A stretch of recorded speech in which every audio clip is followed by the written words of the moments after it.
बात लखनऊ में हुए भीषण अग्निकांड की, जिसे लेकर हर वो पेरेंट सवाल पूछ रहा है जिनके बच्चे कोचिंग सेंटर्स में पढ़ने जाते हैं।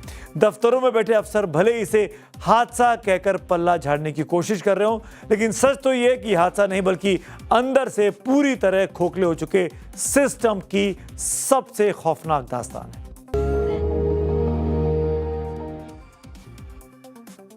लखनऊ में प्रशासन के दामन पर दाग तो लगा है इसी फायर की वजह से। लखनऊ के अग्निकांड में वो सपने हमेशा के लिए जलकर खाक हो गए जिन्हें सरकार साकार करने के लिए बच्चों और उनके परिजनों ने सालों मेहनत की थी।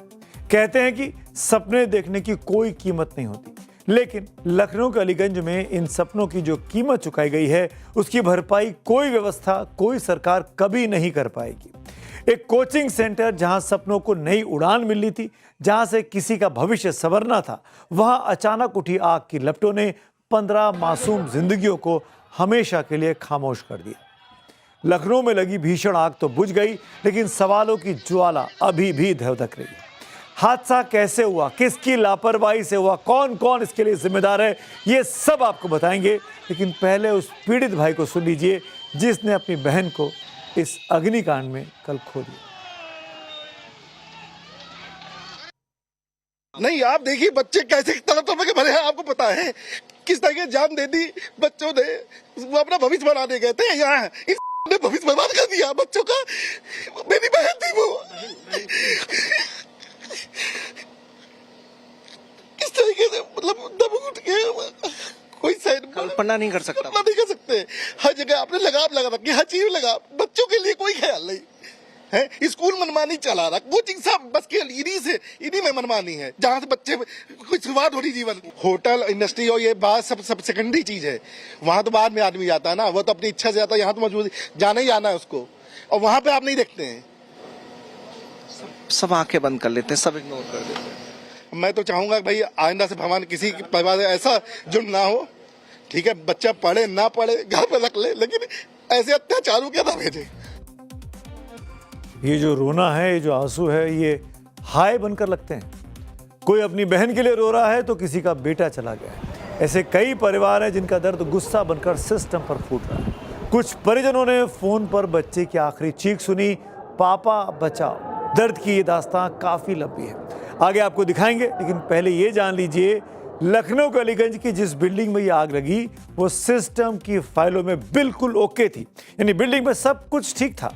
लेकिन असल में ना तो बिल्डिंग के पास फायर की एनओसी थी, ना ही पूरी इमारत में कोई फायर अलार्म तक लगा था, ना ही वहां पर कोई इमरजेंसी एग्जिट बनाया गया था। जब आग लगी तो इन बच्चों के पास भागने का कोई रास्ता नहीं था। बच्चे छत बिल्डिंग से कूदते हुए दिखाई दिए। वो दर्दनाक तस्वीरें हमने आपको लगातार दिखाई। पूरी बिल्डिंग से बाहर निकलने के लिए सिर्फ और सिर्फ एक सीढ़ी थी, और वो भी आग लगने की वजह से इलेक्ट्रॉनिक गेट बंद हो गया। हाथ तो ये हुई उस वक्त कि जब सीढ़ी के एंट्री गेट पर फायर रेटेड दरवाजे तक नहीं थे, न ही इमारत में वेंटिलेशन का कोई इंतजाम था, और जब बच्चे जान बचाने ऊपर भागे तो छत पर जाने का दरवाजा भी बंद था। इतना ही नहीं, ये 3 मंजिला इमारत आवासीय इलाके में थी, लेकिन नियमों को ताक पर रखकर इसका धड़ल्ले से कमर्शियल यूज किया गया था।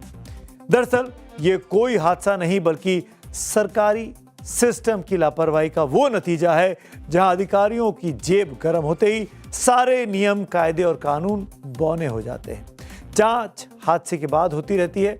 अब पता चल रहा है कि ये बिल्डिंग तो अवैध थी। 2016 में से गिराने का आदेश हुआ था, लेकिन सिर्फ 2 महीने में बिल्डिंग को गिराने का आदेश निरस्त कर दिया गया। क्या जेबें गर्म कर दी गई थी, इसीलिए आदेश को वापस लिया गया? सवाल यह है कि आखिर किस अधिकारी ने और क्यों इस आदेश को पलटा? अगर उस समय एक्शन ले लिया गया होता तो आज ये 15 लोगों की जान बच गई होती। लेकिन अब जब इतना भीषण हादसा हो गया तो लखनऊ का प्रशासन भी अब नींद से आखिरकार जागा है, ऐसा कहा जा रहा है। कोचिंग संचालकों और मकान मालिक समेत 4 लोगों को गैर इरादतन हत्या के केस में गिरफ्तार किया गया है। एलडीए के 6 अफसर भी सस्पेंड कर दिए गए हैं। 14 अफसरों पर कार्रवाई की तलवार अब लटक रही है। लेकिन सवाल ये कि हर बार प्रशासन हादसे के बाद क्यों एक्शन लेता है?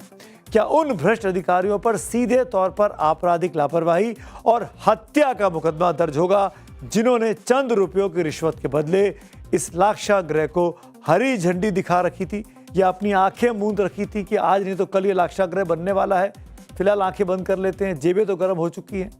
क्या उस फायर डिपार्टमेंट के अफसर पर एक्शन होगा जिसकी जिम्मेदारी बिल्डिंग का निरीक्षण करने के लिए एनओसी देने की थी? क्या बिजली विभाग के उस अधिकारी पर चाबुक चलेगा, हत्या का मुकदमा चलेगा जहां सैंक्शन लोड से ज्यादा बिजली का इस्तेमाल हो रहा था? एसआईटी की शुरुआती जांच में जो खुलासा हुआ है उसके मुताबिक बिल्डिंग में 22 किलोवाट की जगह 38 किलोवाट बिजली का इस्तेमाल हो रहा था। ओवरलोडिंग की वजह से वायरिंग गर्म हो रही थी और फिर एक चिंगारी ने पूरी बिल्डिंग को जलाकर खाक कर दिया। जैसा माननीय मुख्यमंत्री जी के निर्देश से विशेष जांच दल के गठन के बाद हम लोग के द्वारा सबसे पहले घटनास्थल का निरीक्षण किया गया। वहाँ पे जो भी फॉरेंसिक टीम थी उनसे भी संवाद किया गया, जो भी महत्वपूर्ण चीजें थी खुद देखा फर्स्ट टाइम जाकर के। और वहाँ इसके पश्चात जब यहाँ पर हॉस्पिटल्स में आए हैं तो जो लोग कल डिस्चार्ज हो गए थे उनसे भी बात की गई और जो लोग यहाँ पर 2 एडमिट हैं उनसे बात की गई हर तस्करे पे। अब उसके बाद अब सभी विभागों वाइज जो जहाँ पे इसमें लोग होते हैं जिनकी अपनी रिस्पॉन्सिबिलिटीज हैं उनके बारे में जिससे बात करेंगे और फिर हम लोग आगे की निष्पत्ति। देखिए, एसआईटी उत्तर प्रदेश में झुंझुना होता है। कोई भी बड़ी घटना होती है उसके बाद एसआईटी बना दी जाती है लोगों का गुस्सा शांत करने के लिए। अब याद करिए आप, महाकुंभ में प्रयागराज के अंदर जब लोग मारे गए थे उसके बाद एक एसआईटी बनी, क्या नतीजा निकला उसका? कितने लोगों की गिरफ्तारी हुई, कितने लोग जेल गए, आज तक पता नहीं। फिर अभी ये घटना हुई है, इसमें आपने एसआईटी बना दी।